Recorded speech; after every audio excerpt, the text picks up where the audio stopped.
Lillah hamdan katsiran tayyiban mubarakan fih kama yuhibbu rabbuna wa yardah. Ashhadu an la ilaha illallah wahdahu la syarikalah wa ashhadu anna Muhammadan abduhu wa rasuluh. Allahumma salli wa sallim ala nabiyyina Muhammad wa ala alihi wa sahbihi wa man ittaba'a hudahu ila yaumiddin, amma ba'd. Ibu-ibu yang semoga senantiasa dirahmati Allah, Majelis Syamilah yang semoga senantiasa mendapatkan penjagaan dan perlindungan dari Allah. Alhamdulillah, puji syukur kita panjatkan taat-hatinya kepada Allah Subhanahu wa taala atas segala nikmat yang telah Allah Subhanahu wa taala anugerahkan kepada kita, terutama nikmat kesehatan, nikmat kesempatan dan hidayah yang telah Allah anugerahkan sehingga sampai saat ini kita masih bisa melaksanakan ketaatan demi ketaatan kepada Allah.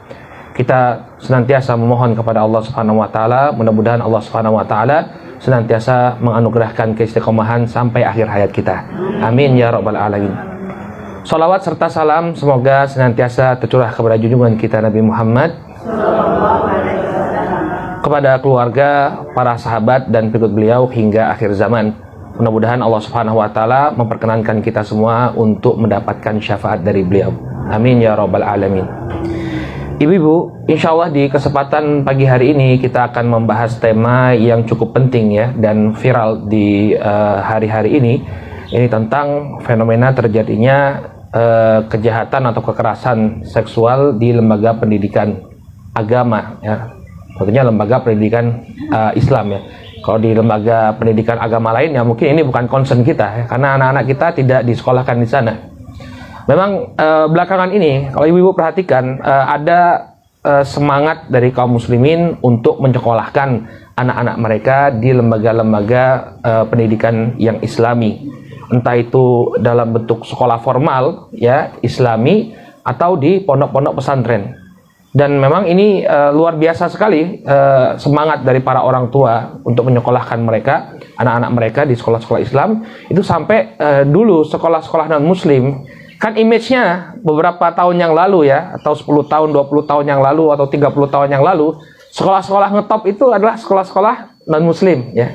Sehingga banyak di antara orang tua itu kalau ingin anaknya sukses, anaknya dikirim ke sekolah-sekolah non-muslim ya.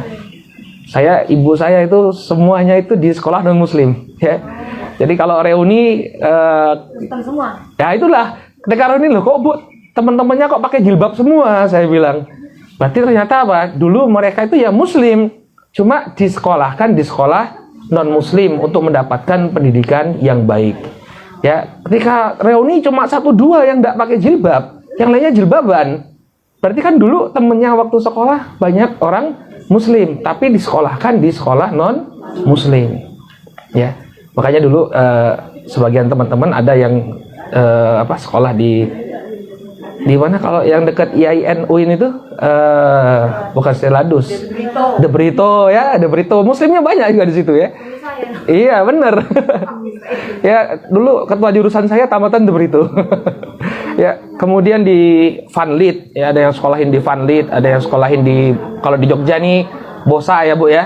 Ya ada orang bangga ya nama anaknya Nurul. Nurul kayak sekolahin yang Bosa ya. Wah ibu mungkin ada yang alumni sana ya. Tapi sekarang itu ada teman yang dia punya bimbel ya. Jadi sering keliling ke sekolah-sekolah. Dia melihat itu sekarang sudah menurun sekali kaum muslimin yang mau menyekolahkan anak-anak ke sekolah-sekolah non-muslim. Tapi mereka lebih bersemangat sekarang mencari sekolah yang bernuansa Islam. Apalagi kalau sekolah itu misalnya ada program tambahan tahfidzul Qur'annya. Ya, karena wallahu ta'ala kan dakwah itu kan senantiasa berkembang ya. Dulu kan orang hafid itu kan jarang kita dengar kan. Begitu ada perlombaan tahfidzul Quran, banyak dibuka sekolah-sekolah tahfidz, gairah kaum muslim ini bangkit. Makanya kata Dr. Adian Husaini, sebenarnya kita tuh jangan pesimis-pesimis banget terhadap Islam di Indonesia. Perkembangan Islam di Indonesia tuh luar biasa pesatnya. Ibu-ibu saja kan dulu mungkin waktu masa remajanya nggak ada yang pakai jilbab ya Bu ya. Waktu SMP dulu saya ada temen itu sampai nangis-nangis. Kenapa? Karena ingin lulus foto ijazah itu harus buka jilbab. Zamannya Mbah Harto dulu ya.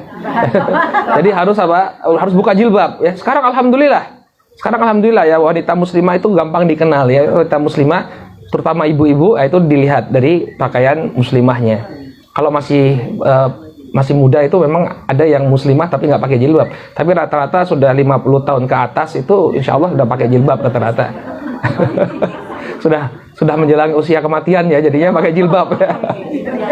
Nah ini gejala perkembangan Islam di Indonesia yang bisa kita lihat dalam keseharian kita. Nah tapi sayangnya ketika sebagian orang tua ingin menyekolahkan anak-anaknya di lembaga pendidikan Islam, terutama yang boarding, yang di pondok pesantren, ya kita dihadapkan dengan fenomena terjadinya pencabulan, kekerasan seksual di tengah-tengah lembaga-lembaga pendidikan tersebut. Walaupun sebenarnya ya, kalau kita survei ya harusnya diadakan penelitian. Sebenarnya pelecehan seksual atau kekerasan seksual atau kejahatan seksual apapun namanya itu sebenarnya terjadi apakah di seluruh lembaga pendidikan atau hanya di segelintir saja? Ya, segelintir saja ya. Yang kelihatan tentunya ya, kalau nggak kelihatannya ilmu gaib itu Bu ya.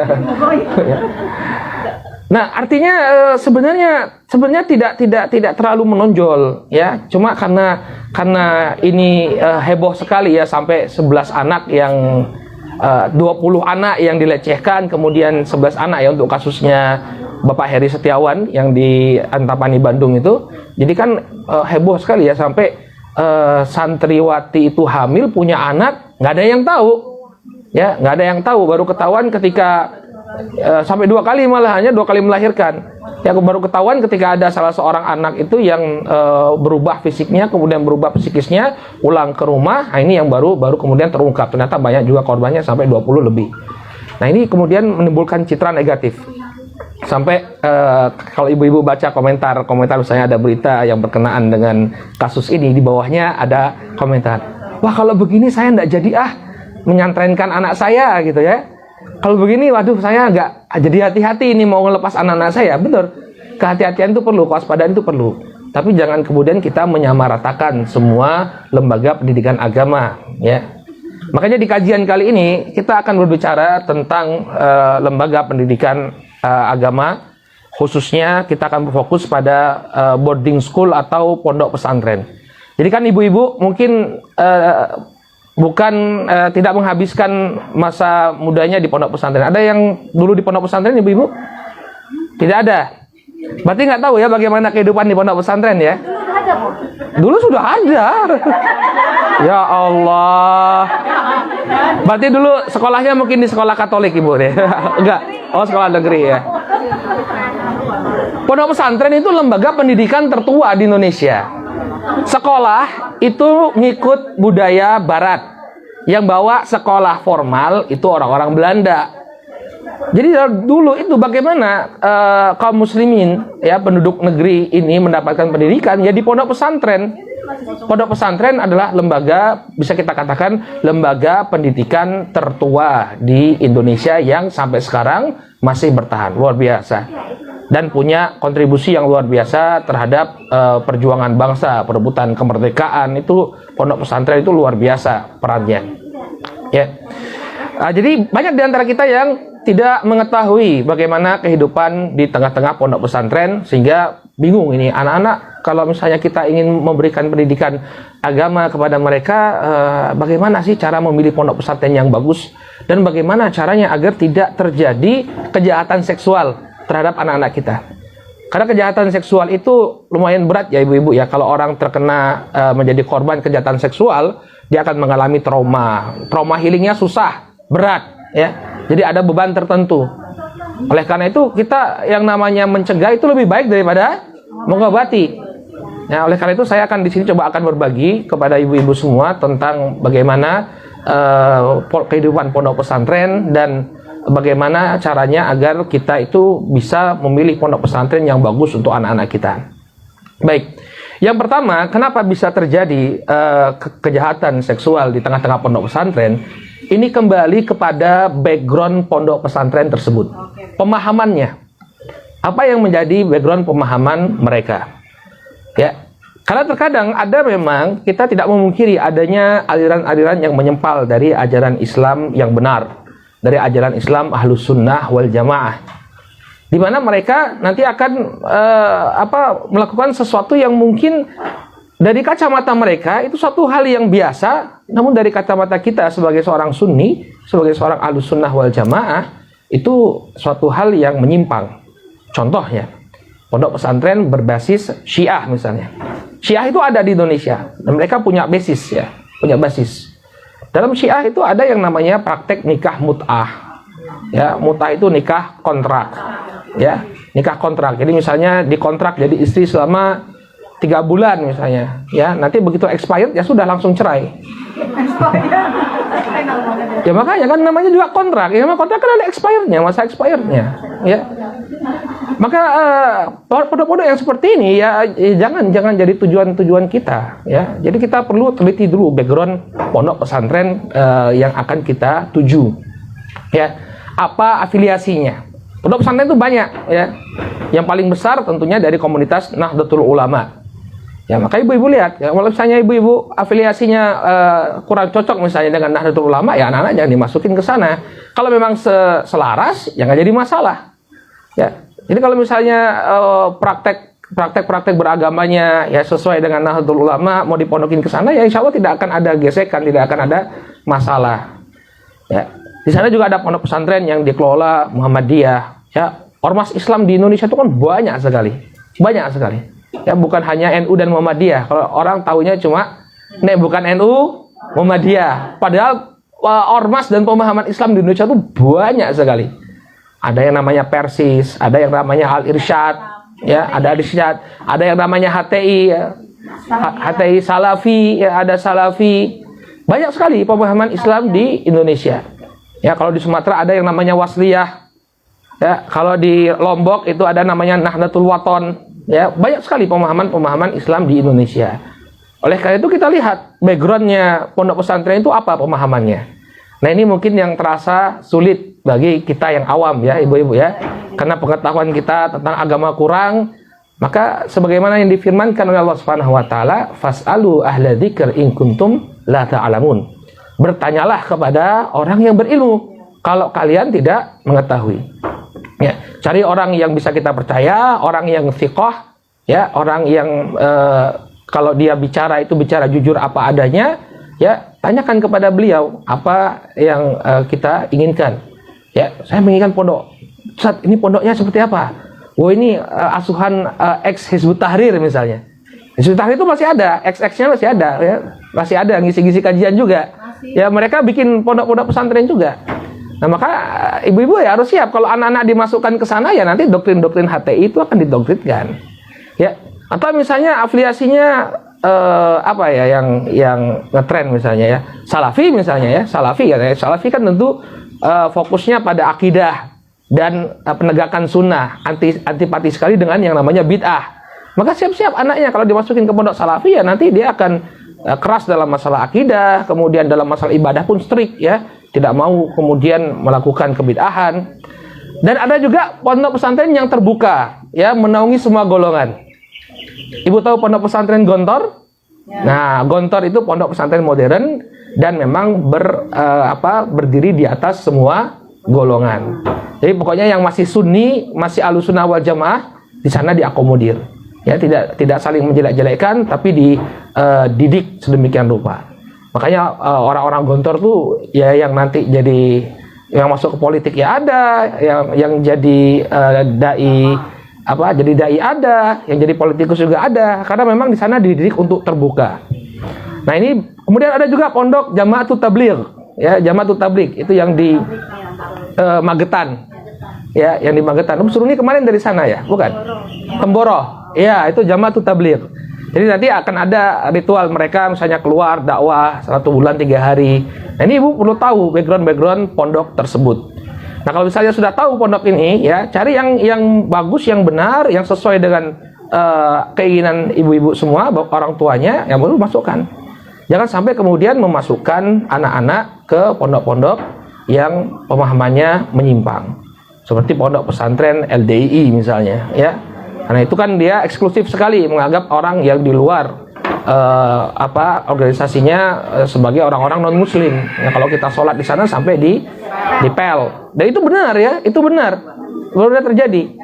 Oleh karena itu perlu mengetahui. Sebenarnya kita perlu tahu lah, walaupun tidak secara detail tentang ormas-ormas Islam dan pemahaman-pemahaman Islam ya di negeri kita ini kita perlu tahu. Ini berhubungan dengan kemana anak kita akan disekolahkan. Ada juga pondok-pondok yang berbasis tasawuf. Ya, tasawuf ini dia awalnya itu adalah untuk menyucikan diri. Namun ada satu permasalahan di pondok pesantren tasawuf. Sebagian pondok pesantren tasawuf ini mereka memiliki sikap yang berlebihan kepada guru-guru mereka. Jadi misalnya gurunya atau syekhnya, mursyidnya ini sangat dihormati sampai dicari keberkahannya. Misalnya ketika minum misalnya ya, ketika minum misalnya nanti murid-muridnya itu sampai mencari keberkahan dari minuman sang guru, rebutan mereka. Tabaruk. Jangan Bu, masih corona nih Bu ya. Ya. Nah ini ada yang sampai tingkatan ekstrim. Saya tidak katakan semua aliran tasawuf itu seperti yang akan saya sampaikan, tapi ada yang aliran ekstrim sampai ketika mursyidnya itu meminta anak gadis kita atau meminta bahkan istri sah kita harus berikan.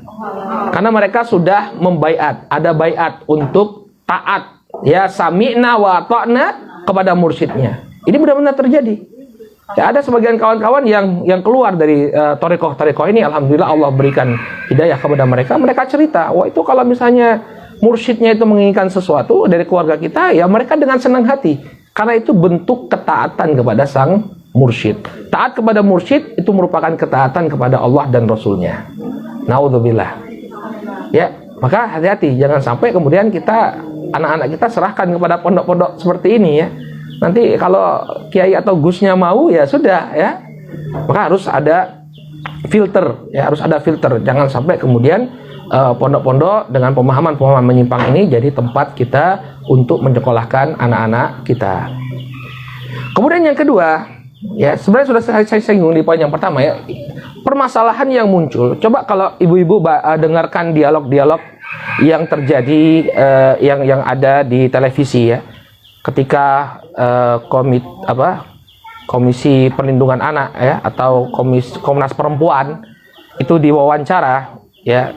Alhamdulillah sih kalau saya lihat Komnas Perempuan sama Komisi Perlindungan Anak itu rata-rata Masya Allah ya, wanita-wanita muslimah ya. Kita harapkan kebaikan dari mereka, bukan orang-orang yang berpemahaman liberal begitu.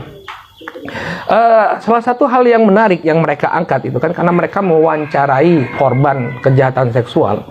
Kenapa kok anak-anak santri-santriwati itu bisa menjadi korban kejahatan seksual? Itu karena mereka didoktrin untuk taat dan patuh kepada ustadznya. Ya. Dan ini bukan ajaran Islam ya. Kita tuh nggak boleh taat kepada siapapun dalam hal yang menyelisihi perintah Allah dan Rasulnya. Di dalam Al-Quran Allah Subhanahu Wa Taala berfirman, wa atiullah wa atiur Rasul wa ulil amri minkum. Taatlah kalian kepada Allah, taatlah kalian kepada Rasul dan para pemimpin di antara kalian. Kalau kita lihat redaksinya, ketika Allah memerintahkan kita taat kepada Allah, atiullah. Ketika Allah memerintahkan untuk taat kepada Rasul, atiur Rasul.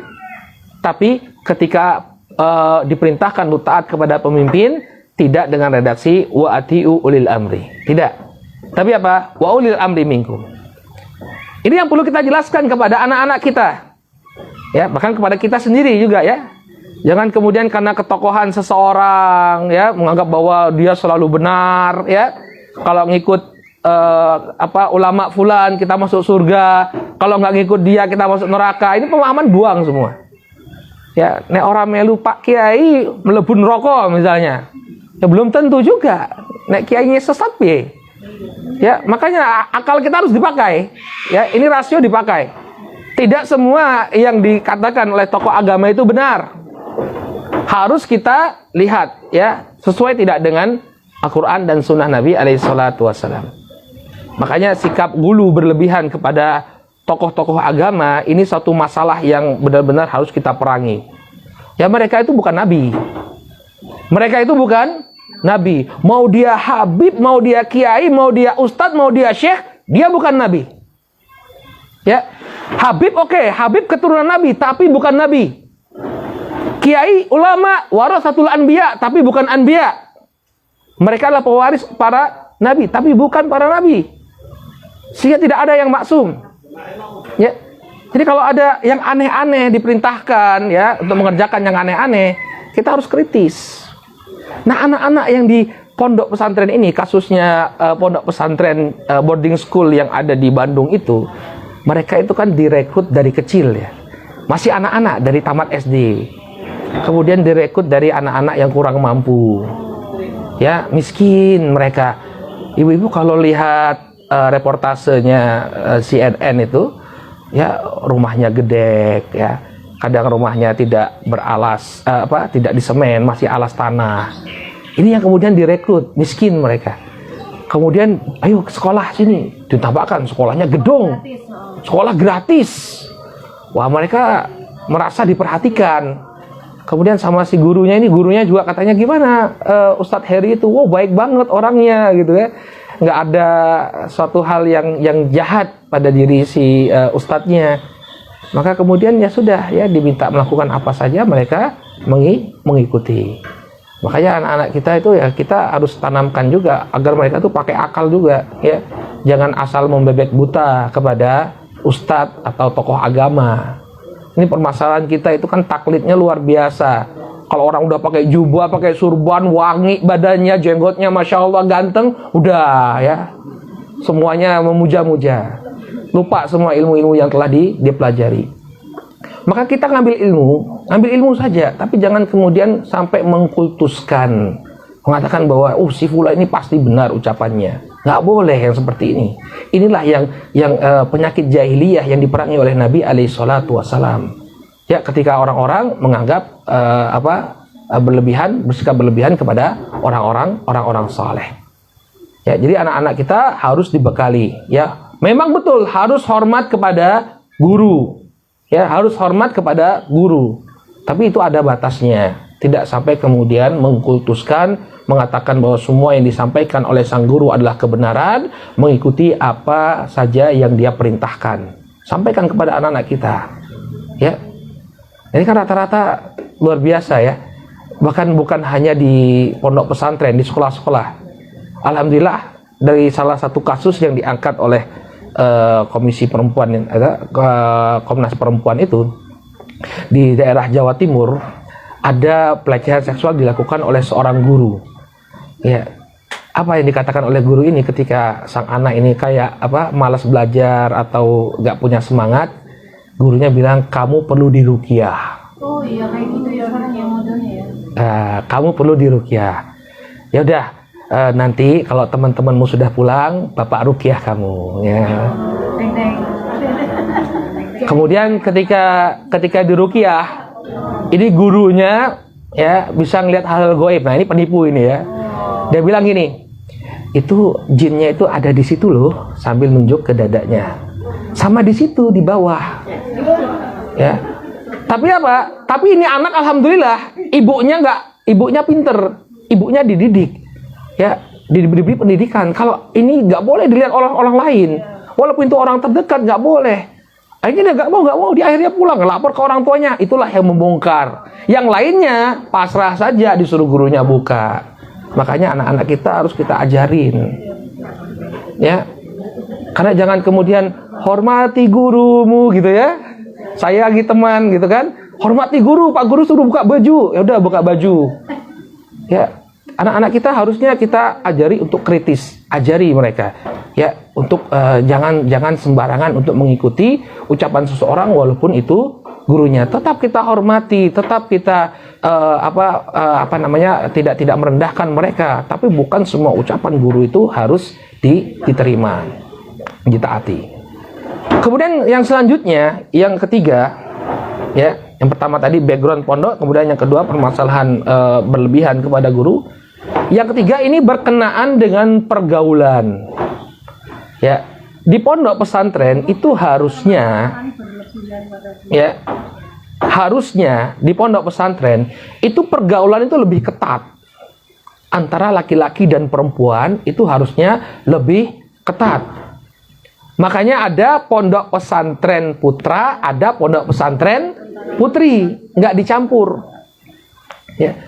Tapi kalau kemudian ada pondok pesantren yang ustadznya itu bisa masuk bahkan ke kamar-kamar para santri ini perlu kita pertanyakan. Kok bisa ya mereka keluar masuk? Oh Ustadz, itu Ustadznya itu kan dianggap sebagai orang tua. Nah inilah masuknya.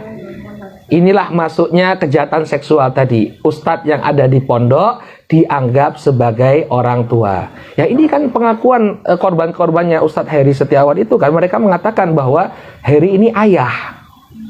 Jadi kalau ayahnya nyuruh sesuatu mereka akan nurut. Ya padahal kalau dalam ajaran Islam itu mau dia ustadznya, mau dia gurunya, kalau bukan mahramnya dia harus menjaga pergaulan, ya enggak? Ya enggak? Bahkan bersentuhan saja enggak boleh. Berhadap-hadapan pun itu dalam koridor yang sangat terbatas. Bukan kemudian bergaul ya, jalan bareng, bercengkrama, masuk sana kemari ya. Dia masuk juga ke tempat-tempat perempuan. Ini suatu keanehan. Bagaimana Anda mempraktekkan nilai keislaman di suatu pondok pesantren kalau seperti ini? Makanya kemarin saya sempat kirim ke Bu Seruni juga ya, potongan video kritikan dari seorang alim, dari seorang habib ya, tentang praktek yang terjadi di tengah-tengah pondok pesantren. Jadi ada ustadz atau kiai duduk di kursi seperti ini, kemudian satu-satu santriwatinya datang cium tangan. Ya, yo pokon katanya itu ya. Apa ora duwe syahwat apa? Ya. Emang nggak punya syahwat apa laki-laki? Ya, semua santrinya disuruh cium tangan, cium tangan, cium tangan, cium tangan. Padahal nggak boleh, bersentuhan saja tidak boleh antara laki-laki dan perempuan yang bukan mahramnya.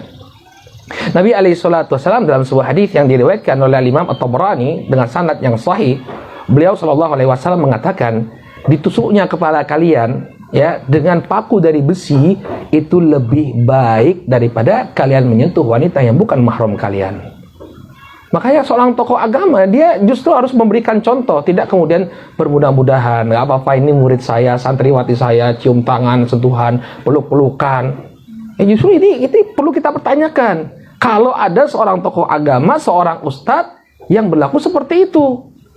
Karena dalam kitab manapun, kitabnya para ulama, ya, apalagi di lembaga pendidikan pondok pesantren, itu diajarkan bagaimana untuk membatasi pergaulan. Makanya ada pondok pesantren putra, ada pondok pesantren putri. Lah ini kalau sudah ada pondok pesantren putra, pondok pesantren putri, yang ustadznya masuk begitu bebas ke dalam pondok pesantren putri. Ya, apakah dia maksum apa? Nggak punya dosa, nggak punya syahwat? Ya, oleh karena itu pergaulan ya itu perlu dilihat dari suatu pondok pesantren. Ya, kalau mau pesantren ya eksklusif ya, yang laki-laki, yang wanita. Jangan pondok pesantren yang campur.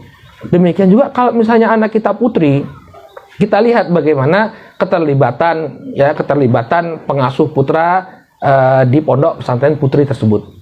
Ya, kalau misalnya mereka hanya datang kemudian membenarkan karena ada hal-hal yang tidak bisa dilakukan oleh santri wanita, misalnya benahi lampu, ya, nggak jadi masalah. Tapi sampai datang masuk ke kamar, kemudian ngobrol di kamar, ini perlu dipertanyakan. Pondok pesantren macam apa seperti ini? Apalagi kemudian ada acara nonton bareng, ayo nonton bareng.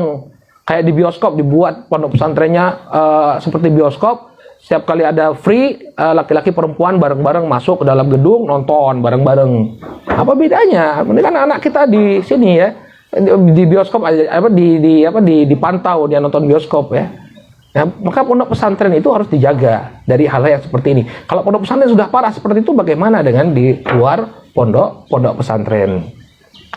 Kemudian yang keempat, tadi sudah kita sampaikan bahwa anak-anak tadi itu, anak-anak yang di doktrin tadi, ya, mereka itu kan dari kecil ya, tamat SD, kemudian direkrut, dijanjikan untuk mendapatkan pendidikan yang gratis, ya, kemudian didoktrin, ya, tamat SD. Jadi itu jadi yang hamil-hamil itu usianya baru belasan ibu-ibu ya. Bayangkan curhatnya salah seorang ibu. Mereka itu masya Allah ya, daerah Garut. Ketika dilihat itu memang ya masih gedek seperti itu. Ibunya mengatakan, saya itu ya menyekolahkan putri saya itu ya biar dia bisa mengubah nasib gitu ya. Tapi coba lihat pulang ke rumah malah bawa beban, bawa anak. Ya yang sebelumnya dia tidak ada biaya untuk beli susu, akhirnya harus beli susu. Semakin semakin susah. Makanya kemiskinan tuh harus kita perangi, ibu-ibu ya. Ibu-ibu yang memiliki kemampuan dari sisi finansial, itu kalau bisa ada orang-orang miskin yang kita entaskan dengan pendidikan. Karena pendidikan ini adalah kunci untuk mengangkat harkat dan derajat seseorang. Ya, kalau kita tidak membantu, maka rantai kemiskinan ini akan terus ada. Ya, karena bapak ibunya miskin, anaknya miskin, cucunya miskin, semakin miskin saja. Jadi harus kita angkat, harus ada yang mengangkat mereka ya untuk kehidupan yang lebih baik. Ya, berikan pendidikan kepada mereka sehingga mereka punya pekerjaan yang lebih baik. Kemudian kita nasihatkan dia, kamu sudah ibu entaskan, kasih beasiswa, sekarang apa? Coba kamu tolong adik-adikmu yang lain. Jadi seperti itu, yang sudah berhasil nolong yang ada di bawahnya. Permasalahan kemiskinan ini permasalahan yang sangat krusial. Kadang kita, mohon maaf ya, wakaf kita dibangunkan masjid-masjid yang megah-megah, yang bagus-bagus. Sementara banyak di antara kaum muslimin yang sebenarnya mereka membutuhkan dana untuk pendidikan. Akhirnya apa? Saya mohon maaf sekali. Ini dari pengamatan saya. Dia sekolahnya di sekolah yang mungkin kurang bermutu. Tamat SMA jadi driver misalnya, kan? Jadi driver atau jadi pelayan di toko. Nanti anaknya juga kembali lagi seperti itu, ya. Oleh karena itu, ibu-ibu yang dirahmati Allah, kita perlu entaskan kemiskinan ini. Ya. Nah, anak-anak ini kenapa bisa begitu polosnya? Karena mereka memang diakui sendiri. Jadi waktu diwawancara di TV One itu, yang diwawancara itu adalah saudara sepupu dari korban. Nah, saudara sepupu ini sepertinya kalau dari cerita dia punya pendidikan. Dia punya relasi dengan LBH, Lembaga Bantuan Hukum. Dia punya relasi dengan sebagian aparat pemerintahan. Dia ngakui, ini saudara saya, bibi saya itu orang bodoh, orang miskin. Ya, sehingga nggak kepikiran. Anaknya disekolahin di sekolah gedung udah seneng dia. Nggak kepikiran bagaimana pendidikannya, seperti apa. Ya, namanya orang awam ya. Mohon maaf, sudah miskin, kemudian agamanya pun kurang. Ya, maka kemiskinan itu suatu hal yang perlu kita entaskan.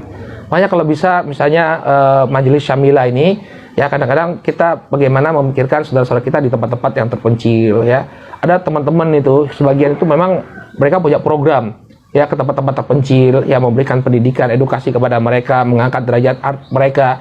Karena tantangan di daerah-daerah terpencil itu banyak. Belum kristenisasi, belum praktek-praktek seperti ini, belum karena pendidikan mereka yang rendah, ditawari kerja di kota-kota besar, akhirnya terjatuh pada human trafficking. Masalahnya itu besar sekali. Saya pernah berkunjung ke satu tempat, diajak teman ya, itu tempat wisata ya. Aduh, melihat masyarakat di sana ya, dari sisi rumahnya. Kita itu di Sleman, alhamdulillah. Sleman ini termasuk makmur ya. Semuanya teratur, jalan-jalannya pun relatif bagus. Tapi di daerah-daerah yang lain, ya karena kurang perhatian dari pemerintah, ya masyarakat itu dibebaskan jalan sendiri gitu aja, tanpa pembinaan. Maka kemiskinan ini juga sebab, ya dengan mudah mereka terjatuh pada kejahatan seksual tanpa ada perlawanan. Bingung kan mereka? Ya kalau misalnya anaknya hamil begitu, akhirnya apa? Ya sudah pasrah, ya yang lalu sudah biarkan berlalu. Tapi ya nggak berusaha untuk bagaimana agar si pelaku ini dikriminalisasi, bagaimana dihukum dengan hukuman yang berat. Karena mereka pun bingung mau kemana. Dan terkadang sistem hukum kita pun tidak bersahabat, ya, tidak bersahabat, belum terlalu bersahabat. Ya, ketika kita melapor bisa jadi malah tambah susah, ya. Malah kita terlapor. Ya, malah kita yang terlapor, apalagi ketika orang yang dilaporkan ini memiliki kekuasaan. Ya kasus di Jombang itu kan seperti itu ya. Kasus di Jombang itu udah bertahun-tahun tuh, dari tahun 2019 sampai sekarang nggak ada kejelasannya karena pelaku ya memiliki kekuatan yang luar biasa. Itu semua orang dari presiden, dari kedua calon itu kalau mau kampanye datang ke pondok itu. Bagaimana? Ya untouchable. Ya, untouchable. Ya, jadi ada teman saya kemarin itu Bu Sruni yang acara seminar dengan KPAI itu ya. Indonesia ini punya hukum, ya, dan itu hukum harus dipatuhi oleh semua warga negara kecuali yang kebal, ya. Jadi kalau kebal ya bebas Anda, ya. Kalau dia tuh pakai redaksi kecuali Abu Janda dan kawan-kawan. Jadi hukum undang-undang ITE undang-undang ITE itu kan, itu undang-undang pencemaran nama baik itu berlaku bagi semua warga negara Indonesia kecuali Abu Janda dan kawan-kawan. Lah ya makanya. Jadi yang penting, nah ini yang menjadi permasalahan. Makanya kita harus angkat ini derajat saudara-saudara kita yang kekurangan, yang mereka uneducated ya, yang kurang terdidik ya, berikan pendidikan, akses pendidikan kepada mereka. Jadi jangan hanya berorientasi pada fisik saja ya, bangun masjid api-api bagus-bagus, habis itu naik sholat subuh cuma 2 orang ya, masih bagus 2 orang, kadang-kala 1 orang dia ngadani, dia iqamat, dia imamnya, masjid bagus padahal ya. Tidak apa-apa bikin masjid bagus, tidak apa-apa, tapi juga alokasikan untuk pendidikan. Saldo yang ada di masjid itu coba dipikirkan bagaimana untuk ya menguatkan perekonomian umat, ya menguatkan pendidikan mereka. Makanya saya kalau ceramah ke bapak-bapak, biasanya yang pensiunan ini ya, orang-orang yang nggak mikir dunia lagi, yang tanahnya di mana-mana, kemudian duitnya mana-mana, saya pikirkan, ya saya sampaikan amalan-amalan yang bermanfaat bagi akhirat. Ya, manfaatkan uang yang ada tuh untuk beasiswa. Luar biasa perubahan yang terjadi dari beasiswa itu ya. Kita ketika memberikan beasiswa dia dari desa, dia tahu bagaimana sulitnya kehidupan di desa. Ketika dia jadi orang, dia akan mengangkat orang-orang yang bernasib sama. Ya. Oleh karena itu, pikirkan masalah kemiskinan ya. Kenapa bisa terjadi kejahatan seksual? Di antaranya karena korban itu berasal dari keluarga miskin dan tidak terdidik. Kemudian yang kelima, ya, tidak adanya pembekalan dari orang tua karena usia anak yang dipondokkan itu masih terlalu dini. Ya, saya pernah bikin status di Facebook viral itu ya, tentang kapan usia anak ya. Tadi yang kelima tuh. Yang kelima lupa. Oh ya, tidak ada pembekalan karena anak dipondokkan terlalu dini. Saya jadi lupa tadi. Ya. Terkadang orang tua merasa bahwa anak itu semakin cepat dipondokkan semakin baik. Ya. Semakin cepat dipondokkan anak itu semakin baik. Jadi kalau misalnya dia SMA dipondokkan jadi baik, ketika dipondokkan di SMP akan semakin baik. Ya, kalau dipondokkan dari SD akan jauh semakin baik. Kalau gitu dari lahir aja Bu gitu ya. Jadi kok kayak itu kan matematika gitu kan. Kalau dia waduh, ketika mondoknya pas SMA kok jadi kayak gitu, bagus banget ya. Berarti kalau SMP dipondokkan lebih bagus lagi. Ternyata kalau SMP juga bagus. Apalagi kalau dari SD. Ya sekali aja baru lahir langsung selain pondok pesantren ya. Nggak seperti itu. Anak-anak di usia kecil ya sampai usia SD itu masih membutuhkan perhatian dan kasih sayang orang tua. Kita harus bangun bonding ya, kerekatan dengan anak-anak kita. Ya. Nah, anak-anak ini tamat SD langsung diserahkan pengasuhannya kepada orang lain, bahkan orang yang tidak dikenal. Heri ini kan nggak dikenal, bukan orang kampung situ.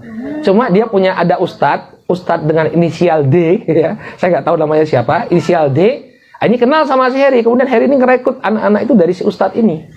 Bayangkan ustadz itu bagaimana tekanan jiwanya ya. Saya merasa bersalah sekali kata dia, ya. Tapi alhamdulillah keluarga itu memaafkan saya karena memang niatnya itu baik kan, agar mereka mendapatkan pendidikan. Maka anak-anak itu jangan terlalu dini untuk dipondokkan ibu-ibu. Ya, bangun dulu kedekatan dengan bapak dan ibunya. Ya, terkadang itulah orang tua. Ya, pondok itu dijadikan tempat, mohon maaf, pembuangan anak. Apalagi nih anaknya banyak, peritilan kecil-kecil, ya pengennya tendang satu-satu ya, biar rumahnya agak lega. Gak mau repot, betul ibu, gak mau repot. Dulu waktu saya mondok, saya itu kan tapi mondoknya kan setelah kuliah. Jadi memang reverse saya ya. Jadi bukan kuliah mondok dulu baru kuliah, tapi kuliah dulu selesai S1 baru mondok. Jadi pandangan terhadap pondok itu sudah jauh lebih dewasa. Ya. Jadi bisa melihat bagaimana anak-anak ya. Setiap hari Jumat itu adalah hari orang tua itu boleh untuk menjenguk, ya. Maka yang dijenguk oleh orang tuanya ya gembira. Tapi di sana ada yang nggak dijenguk sama sekali. Ya, makanya Ustaz tuh bilang, wah ini jadi tempat pembuangan anak ini pondoknya ya. Dalam hati saya, ya salah sendiri bikin programnya. Harusnya nggak bikin program untuk anak-anak usia SD. Ya. Makanya guru kami, Syekh Abdullah Mar'i itu sangat menentang adanya anak-anak yang dipondokkan sejak SD. Ya, kalau saya di Sihir sana, di Hadramaut, itu nggak ada anak-anak usia SD itu yang mondok. Semuanya pulang. Jadi mereka belajar di sana, kemudian pulang, agar masih bisa punya waktu yang banyak dengan orang tuanya. Oleh karena itu sebelum memondokkan anak, ya anaknya harus dekat dulu dengan orang tua. Hubungannya itu erat dengan orang tua. Ya, sampai kemudian dia bisa mandiri, ya, kemudian dia sudah bisa dilepas dan kita sudah menciptakan banyak memori dengan anak, ya, baru kita lepaskan di pondok pesantren. Jadi jangan terlalu dini, jangan sampai, bahkan saya selesai tamat SD pun kalau saya pribadi, walau alam ya kalau yang lain punya pendapat yang berbeda, tapi kalau saya pribadi itu belum saatnya untuk dilepas. Kenapa ibu-ibu? Karena di masa-masa SMP itu masa-masa paling rentan, ya, masa-masa ABG, ya, prakedewasaan. Di situ akan banyak permasalahan yang akan dihadapi oleh anak-anak kita, masalah dengan temannya, masalah dengan gurunya, ya. Kalau mereka tidak punya tempat untuk curhat, nah ini akan mengganggu psikologis mereka.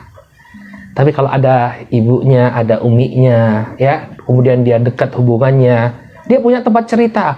Mi, aku tadi di sekolah diginiin loh sama si Fulanah. Oh iya kak. Ya kamu bilang apa? Ya, jadi dia punya tempat untuk bercerita. Tapi kalau misalnya di pondok pesantren, apalagi, ya boleh dijenguk 3 bulan sekali. Allahumma musta'an. 3 bulan sekali nggak ketemu anak. Ya, kalau yang di tempatnya kasusnya Heri itu kan yang boleh nomor yang dihubungi itu cuma 1. Ya, cuma 1 HP. Jadi kalau orang tua ingin nanyakan kabar, ya tergantung HP itu. Kalau HP itu aktif, ya bisa dia nanyakan kabar. Tapi kalau enggak, ya sudah. Ya, dan mereka kan memang kurang terdidik ya. Jadi sifat kritisnya kurang ya. Maka hubungan kita dengan anak-anak itu harus terjalin dengan kuat terlebih dahulu sebelum mereka dilepaskan ke pondok pesantren. Ya, buat kenangan-kenangan indah, habiskan banyak waktu. Ya, nah setelah mereka memang sudah kuat, sudah dewasa dan mandiri, silahkan lepas mereka di pondok pesantren. Usia tamat SMP, silahkan mondok pesantren. Ya, jadi begitu sebelum melepaskan anak, ya pastikan dulu bahwa mereka siap untuk dilepas, bangun hubungan yang kuat. Nah kemudian ketika anak sudah di pondok, ini yang terakhir, ya harus ada pengecekan, ya pengecekan. Baik itu kalau misalnya di luar kota, ya sudah kita cek via telepon, atau kalau ada orang dekat kita, ya misalnya pamannya atau bibinya yang dekat dengan pondok itu, kita minta mereka untuk menjenguk, ya. Kalau tidak, ya kita yang menjenguk datang ke sana, dirutinkan. Ya, jadi kalau setiap kali pondok pesantren itu membuka kesempatan bagi kita untuk menjenguk, kita jenguk anak-anak kita. Ya, yang pertama untuk menjaga kerekatan tadi. Jadi anak itu tidak merasa dibuang oleh orang tuanya, tapi masih diperhatikan, bagaimana kabarnya, ya. Dan pilih pondok pesantren yang tidak terlalu ketat. Kadang pondok pesantren ketat sekali. Hanya boleh ditemui ketika dijemput pulang. Bagaimana kita mau membangun kerekatan dengan anak-anak kita? Ya, jadi ini juga satu parameter yang perlu diperhatikan ibu-ibu ketika akan memondokkan anak. Seberapa sering saya boleh menjenguk anak saya? Kalau misalnya memang ada masa isolasi 3 bulan pertama, itu nggak jadi masalah, itu standar di pondok-pondok. Tapi setelah itu, ya, bagaimana saya berkomunikasi dengan anak saya? Karena ini sekarang saya akan menyerahkan pengasuhan anak saya kepada orang lain. Saya perlu tahu bagaimana progresnya. Kalau misalnya orang di pondok kemudian mengatakan, enggak bu, aman saja adik kami. Wah, ini bahaya ini ya. Bisa jadi anak-anak kita ya terputus dari orang tuanya, nggak aman. Lah itu kan kenapa kok bisa sampai hamil sampai punya anak? Itu kan karena tidak ada kunjungan dari orang tua. Ya, kok sampai nggak tahu? Apakah orang ada hamil itu cuma 3 bulan, 4 bulan? Nggak ada, 9 bulan. Berarti kan selama 9 bulan itu dia tidak ada komunikasi sama sekali. Sampai anaknya udah gede. Ya. Makanya kalau memilih pondok pesantren, cari pondok pesantren yang membuka peluang hubungan antara orang tua dan anak. Ya. Nah, kemudian juga yang menjadi latar belakang yang keberapa ini? Yang ketujuh ya. Ya, yang ketujuh ya memang sistem hukum kita itu yang memang belum terlalu kuat ya. Sehingga orang ketika ingin mengadu pun mereka mikir-mikir. Ya, ini kan karena viral ya, karena viral jadi perhatian orang. Nah, sekarang itu memang kunci suatu kasus itu ingin diperhatikan, diviralkan ya. Jadi kita pakai kekuatan massa. Suatu kasus itu kalau viral baru ada perhatian. Itu kan kasihan orang-orang yang tidak tahu bagaimana memviralkan. Kalau kita mungkin tahu strateginya, bikin viral ini biar jadi perhatian orang ya. Terus itu mulai jadi perhatian. Nah, itu tugas kita lah istilahnya mengkampanyekan bagaimana memberikan perlindungan kepada anak-anak ya. Di undang-undang pondok pesantren itu belum ada ini ya. Jadi undang-undang pondok pesantren itu banyak sifatnya itu normatif saja, bahwa pondok pesantren seperti ini harus mengajarkan kebangsaan seperti ini. Adapun perlindungan bagi para santri ini salah satu yang dikritik oleh KPAI ya, Komite Perlindungan Anak itu ya belum ada undang-undangnya. Kemudian ketika Kementerian Agama diadu ya memang itu baru undang-undang, harusnya ada peraturannya kan, undang-undang kemudian kan ada kepresnya, kemudian ada permennya, ada ini. Nah, ternyata itu nggak dikerjain sama mereka. Jadi undang-undang itu dibiarkan ngambang gitu ya. Kementerian Agama ini termasuk yang shock sekali kemarin ya. Ini kan karena pondok pesantren itu kan berada di bawah naungan Kementerian Agama ya. Bagaimana mungkin? Berarti kan ada hal yang luput gitu ya. Ada hal yang luput dari pengawasan mereka. Baik, mungkin ini sekedar pengantar bagi ibu-ibu semua ya. Jadi kita punya gambaran tentang bagaimana di pondok pesantren dan bagaimana bagaimana kejahatan seksual itu bisa terjadi di tengah-tengah pondok pesantren ya, sehingga ini menjadi bekal kita sebagai ancang-ancang kita kalau ingin menyekolahkan anak-anak di pondok pesantren. Saya tidak mengatakan jangan sekolahkan anak-anak di pondok pesantren, enggak. Pondok pesantren itu bagus. Dia mengajarkan karakter. Jadi anak-anak yang keluar dari pondok pesantren, kalau pondok pesantrennya bagus tapi ya, kalau pondok pesantrennya bagus ya, karena ada pondok pesantren yang ngawur juga ya. Anak-anak pang di Bandung itu, di Jawa Barat, ya ada video viral. Kita itu kaget semua ibu-ibu. Anak-anak pang yang rambutnya seperti itu ya, dia itu bisa membacakan bait-bait syair dari Alfiyah Ibni Malik. Ini kalau ibu-ibu nggak tahu, tingkatan nahwu yang paling tinggi di pondok pesantren itu namanya kitab Alfiyah, kitab kuning. Kita di pondok itu kan belajar kitab. Ya, untuk level bahasa yang paling awal itu Al-Ajurumiyah atau Matan Imriti. Yang paling tinggi itu Matan Alfiyah Ibnu Malik. Ini ngamen sambil membacakan itu. Berarti apa? Ini anak pondok. Kemudian yang di Magelang juga ya, yang di Magelang anak pang. Bacaan Qur'annya luar biasa bagusnya. Ternyata anak pondok. Lah kok iso koyo ngene? Ya. Kok bisa seperti ini gitu kan? Harusnya dia ngisi joglo seru nih gitu ya. Ya.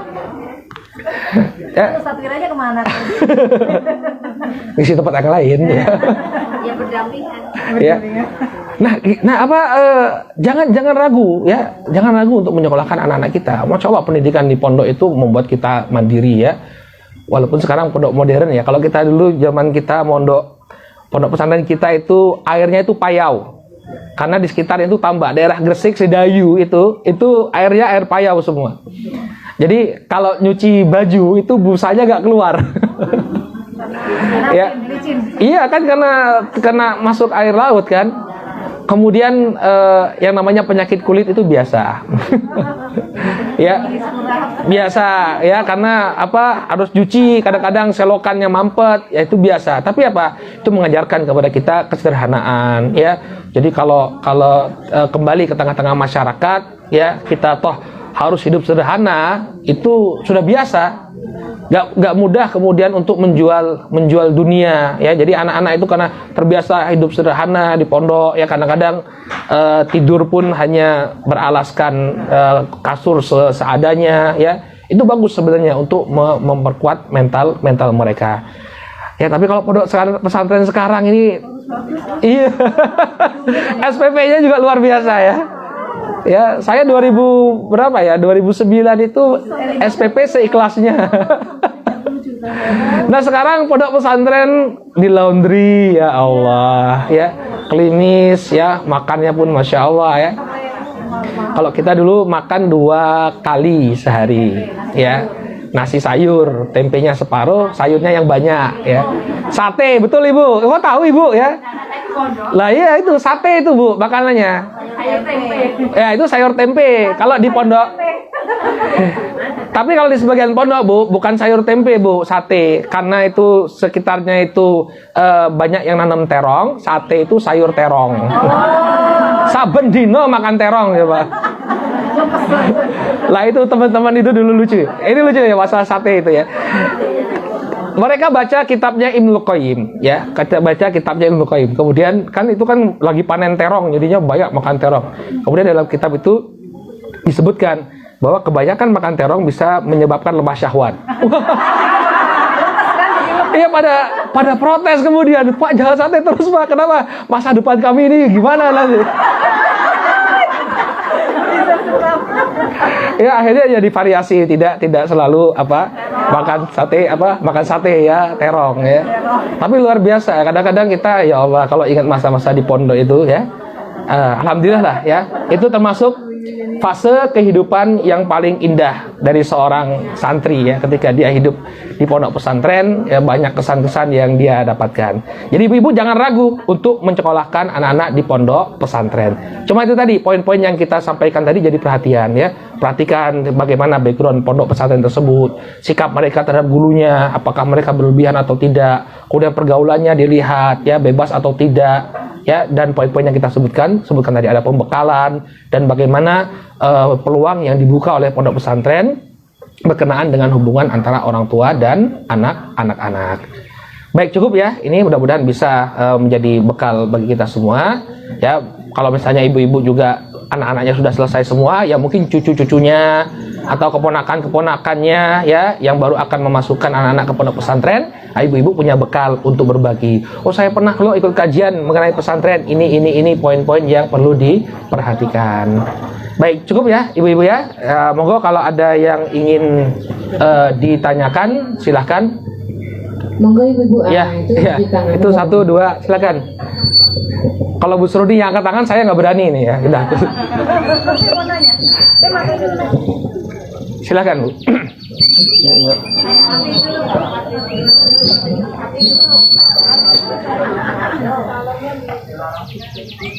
Iya, silakan Bu. Assalamualaikum warahmatullahi wabarakatuh. Waalaikumsalam warahmatullahi wabarakatuh. Ustaz, Iya. saya kan sering lihat pondok pesantren tradisional ya. Itu satu rumah, santrinya laki-laki dan perempuan. Iya, itu kan ada resiko mereka pacaran toh jadinya. Iya, makanya tadi kan kita sebutkan itu ya. Padahal itu banyak sekali. Banyak ya? Nah, iya banyak. Kalau kita, Ya kita mau gimana lagi ya? sikap kita gimana ya kalau ngeliat gitu? Ya yang pertama jangan masukin anak kita ke sana. Ya, insya Allah enggak lah ya. Tapi ya bagaimana lagi, itu kan di luar kontrol kita Ibu. Kadang banyak hal-hal yang tidak sesuai dengan syariat, ya memang itu di luar kontrol kita. Mau bagaimana lagi? Satu rumah gitu. Kadang kamar. Benar Ibu, satu rumah. Iya, satu rumah. Terus kadang kamar mandi santri perempuannya itu ya dekat dengan kamarnya si kiainya. Ya itu yang jadi perhatian kita tadi ya. Salah satu kriteria untuk memilih pondok itu lihat dia bagaimana pembatasan pergaulannya, bagaimana kok di lembaga pendidikan, ya apa bedanya. Sekarang kita juga di sekolah kita kunjungan, kita kasih bantuan kan kita jadi otomatis tahu kan. ya kasih masukan dong, kasih masukan. Kalau misalnya mereka ya Bu bagaimana ya kita mampunya segini, ya udah dikasih program bagaimana nanti bangun agar bisa terpisah ya. Jadi kasih masukan kepada pengasuh pondok bahwa yang seperti ini efeknya kurang bagus ya. Dan harusnya kalau dia memang background dia pondok pesantren dan punya ilmu agama, dia harusnya paham. Gak mungkin campur-campur seperti ini. Coba dilihat background pengasuh pondoknya. Nah ini juga penting ibu-ibu ya. Ini kembali ke pengasuhan tadi.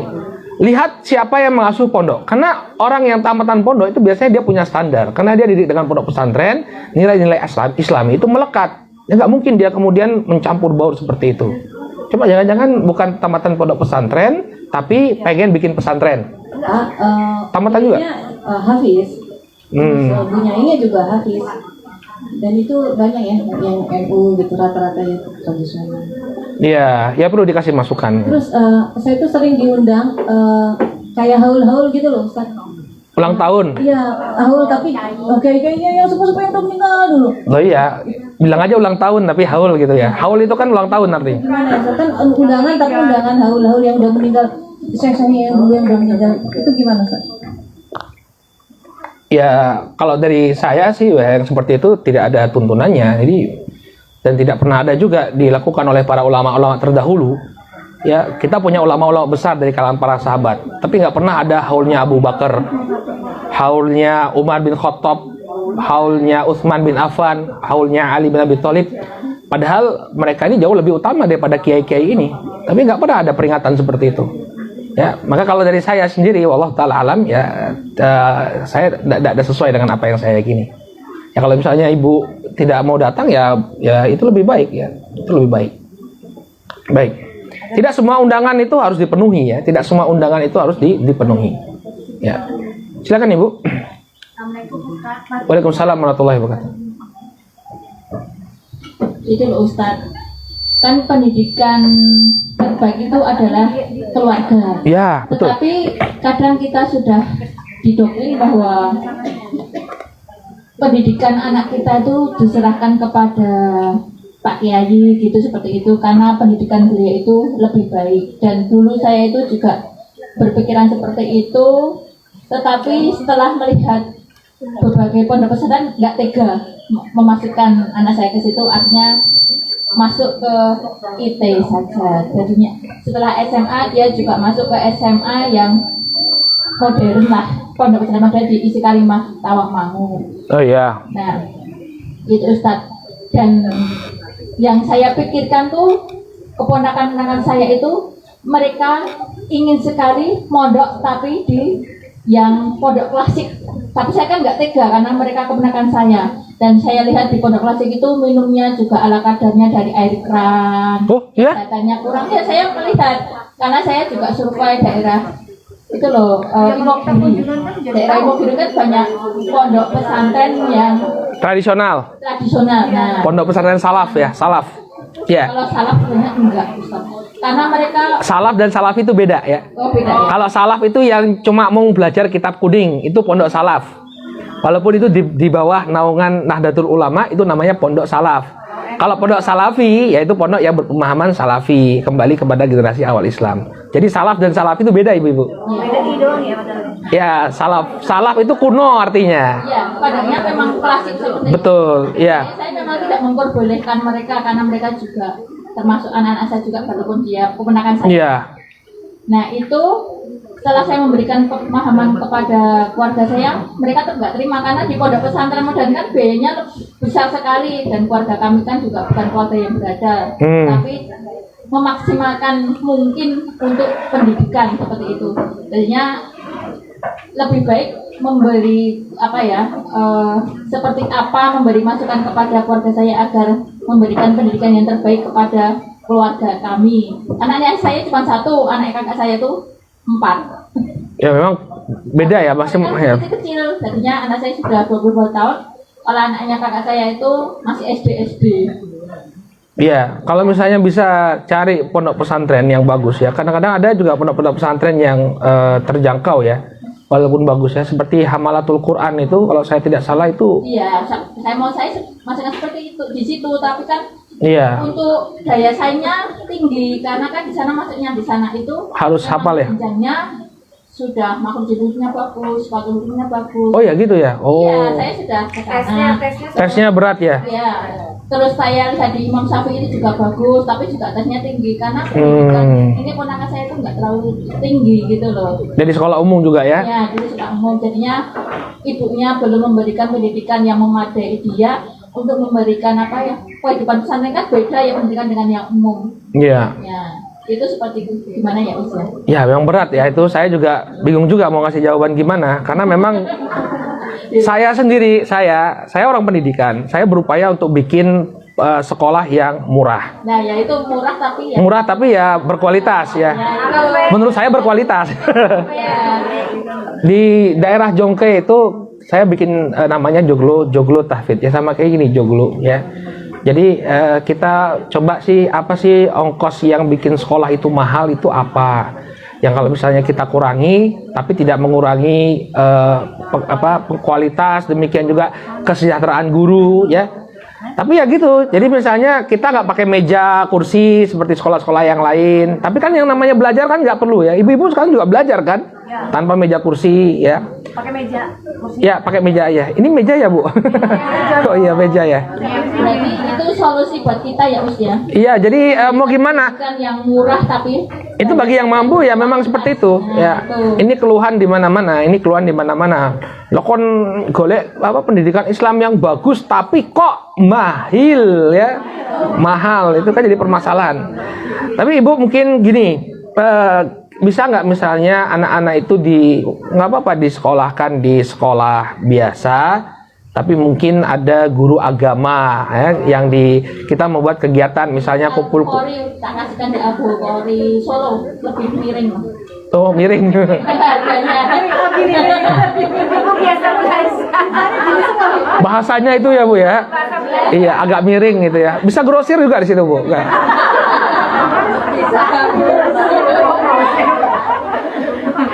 Bahasa belanja.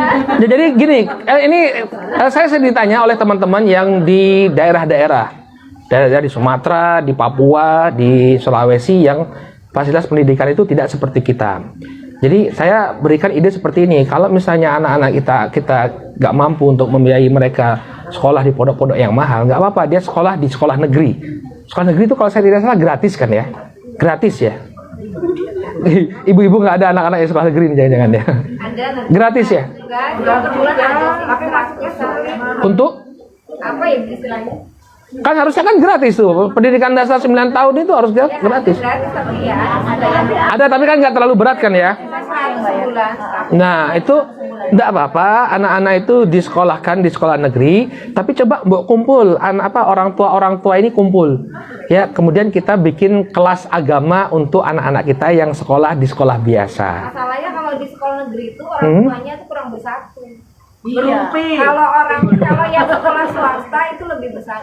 Ya nggak mesti di satu sekolah. Misalnya dari sekolah yang berbeda-beda. Misalnya anak kamu di sekolah sini, tapi kita rumahnya nggak terlalu jauh. Ayo kita bikin kumpulan anak-anak. Jadi kita ngundang. Itu pendidikannya lebih berat, jadinya mereka dikasih tugas yang membuat mereka tidak bisa belajar. Wah itu ya. Karena samping kanan kiri saya itu semuanya Benar. Ya itu bang. Masalahnya kompleks. Betul. Makanya saya bangun joglo. Saya bangun joglo tahfidz itu karena tidak mau berhadapan dengan kurikulum negeri yang terlalu berat. Jadi kan anak-anak SD itu kan sebenarnya pelajaran inti bagi mereka itu adalah pelajaran akhlak dan adab sebenarnya. Bagaimana mereka jadi orang yang baik, misalnya disiplin, kemudian ketika melihat sampah di jalan mereka pungut, mereka buang. Ini kan adab dan akhlak ya. Kemudian ibadah ya, dan tahfidzul Qur'annya. Ini yang paling dasar. Adapun misalnya persamaan matematika, wah itu ya bingung ibu-ibu kelas 3, kelas 4 itu aja ngajarin anak-anak udah bingung. Ya, ini sebenarnya buat apa? Anak-anak kita belum perlu yang level seperti itu. Yang penting akhlak dan adabnya saja. Makanya ini satu permasalahan yang kompleks. Saya hanya bisa menasihatkan ibu, kalau anak-anak itu nggak bisa di pondok pesantren kan, ya marilah orang tua bermusyawarah, kita bikin program ya untuk anak-anak itu bisa belajar agama. Entah itu di weekend, Sabtu kan anak-anak libur sekarang, ya Sabtu sore atau di Ahad pagi mereka dikumpulkan, kemudian ada ustadznya yang ngasih pembelajaran agama, terutama perkara-perkara yang basic yang harus mereka pahami. Jadi itu paling solusinya, ya. Jadi itu solusinya Bu. Bisa nggak kira-kira dirembukan? Kalau memang tidak bisa di pondok pesantren, tapi pendidikan agama harus tetap kita pikirkan. Ya, begitu. Ada lagi yang ingin tanyakan? Silakan ibu-ibu. Ada lagi yang mau bertanya Bu? Bu Enda. Silakan Bu. Assalamualaikum warahmatullahi wabarakatuh. Waalaikumsalam warahmatullahi wabarakatuh. Ustaz, anak saya di Gontor, Ya. Gontor Putri. Yang SMA itu udah 2 tahun ini nggak pulang karena memang pandemi, dilarang. Di Mantingan ya? Iya, di Mantingan. Di Mantingan. Di Mantingan. Dan yang SMP itu 1 tahun sekali baru pulang. Tapi 2 tahun yang SMA. Memang karena biasanya boleh Jenguk. tiap hari boleh sebisa kita Ustaz, karena pandemi. Jadi udah 2 tahun ini kita nggak pernah ketemu, cuma lewat telepon terus. Kalau liburan kemarin, liburan 10 hari, kita dapat fasilitas video call. Video call 3 kali 20 menit. Tapi tiap 2 hari sekali anak saya pasti telepon. Gimana itu Ustaz? Ya nggak apa-apa. Memang pandemi ini ya memang ada kondisi khusus ya. Kondisi khusus. Tapi kalau sudah normal kembali ya ibu harus banyak-banyak kunjungi. Ya itu sudah terpenuhi sebenarnya. Ya karena namanya juga sedang pandemi. Tapi dengan telepon dan video call saya kira itu sudah cukup insya Allah. Karena kita siapapun juga nggak boleh masuk. Iya memang. Itu memang ya. Sekali. Ya, insya Allah. Tapi kalau misalnya ibu ketika ada kesempatan terbuka ibu telepon atau video call, itu insya Allah tetap akan terjalin hubungan. Masih bagus kan hubungan anak-anak? Nggak. Ya. Nah nanti kalau sudah selesai dia kembali ke rumah ya sudah banyakkan waktu bersama dengan orang tua. Ya mungkin bapak ambil cuti dulu atau kemana. Pokoknya kita bareng-bareng dulu lah. Karena sudah lama tidak ketemu, istilahnya ada hutang yang belum terbayar, bayarkan. Ya. Ya. Ya, makasih Ustaz. Baik. Ada lagi yang ingin ditanyakan ibu-ibu? Ibu yang mau bertanya, sharing. Wah, sharing ya. Tekan tombol share. Terima kasih. Silakan ibu. Assalamualaikum warahmatullahi wabarakatuh. Waalaikumsalam warahmatullahi wabarakatuh. Ya, ini hanya sekedar sharing. Mungkin di sini masih banyak ibu-ibu muda. Iya, ibu. Ya, kalau saya ya. Ya, ustadznya juga masih. Ini mungkin tadi ada ibu yang putranya di Sekolah umum. dan sebagainya. Saya punya pengalaman, putri saya dulu SMP di Budi Mulia dengan harapan Bude dan mendapatkan pendidikan agama, tapi ya waktu itu mungkin tidak sesuai dengan ekspektasi orang tua. Akhirnya SMA-nya saya masukkan ke Pondok Bina Umat. Itu yang di Moyudan. Itu maaf ya, jadi kehidupan di Budi Mulia dengan jauh 180 derajat. Bagaikan langit dan sumur bor. Memang waktu itu perjuangan saya sangat berat, tapi dengan niat yang tidak membuang anak, dan seperti yang Ustadz sampaikan, bagaimana komunikasi orang tua dengan anak, itu alhamdulillah setiap Jumat kita bisa mengunjungi, meskipun setiap saya datang, anak saya meluk dengan tangisan, aku nggak kuat, aku nggak kuat. Alhamdulillah. Ya Budi Mulia. Ya. Alhamdulillah bisa selesai. Mengenai biaya, ya ini maksud saya yang saya sharingkan itu Ustaz. Jadi biaya terjangkau. Biaya insya Allah waktu itu yang saya ingat cuma sebulan itu uang makan 500.000. Selebihnya saya nggak ingat. Berarti Tahun berapa itu? Nah, anak saya lahir 9. Dengan inflasi dan kenaikan yang lainnya. Kita 99 mungkin ya. Tahun 99. Oh iya, udah tua banget. Oh iya.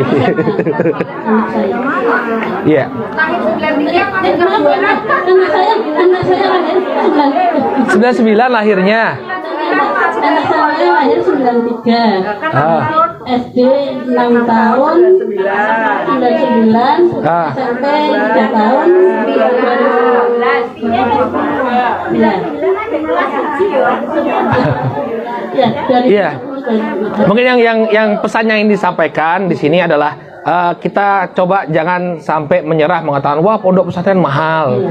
Karena di sana memang ada pondok-pondok pesantren yang tadi miring kata ibu tadi itu kan, yang harga biaya miring ya.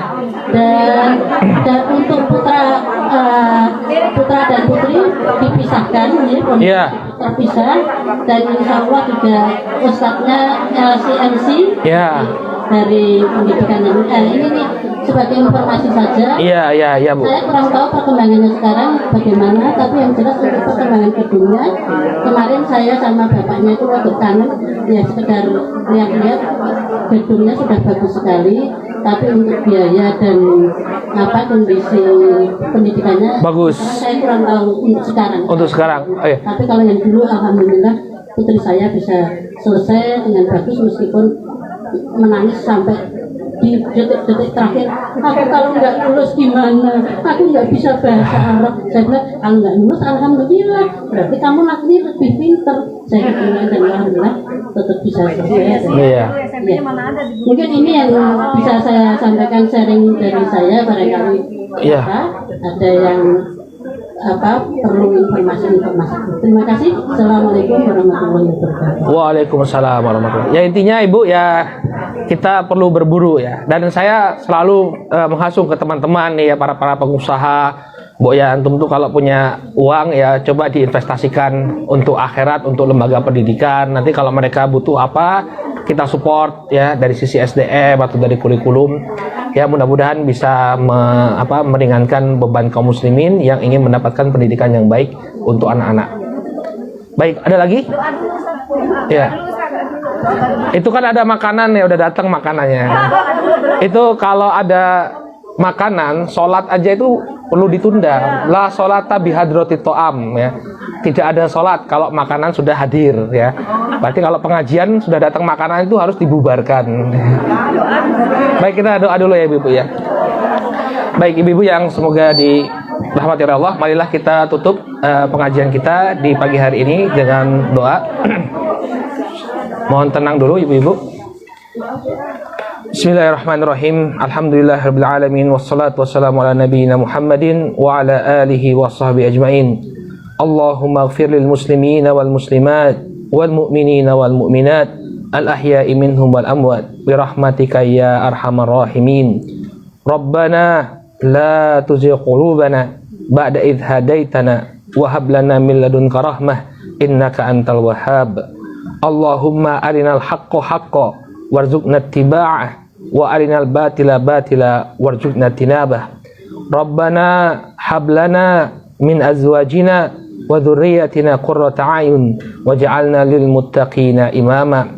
Allahumma inna nas'aluka ilman nafi'an wa rizqan tayyiban wa amalan mutaqabbala. Rabbana atina fid dunya hasanah wa fil akhirati hasanah wa qina adzaban nar. Subhana rabbika rabbil izzati amma yasifun wa salamun alal mursalin walhamdulillahi rabbil alamin. Baik.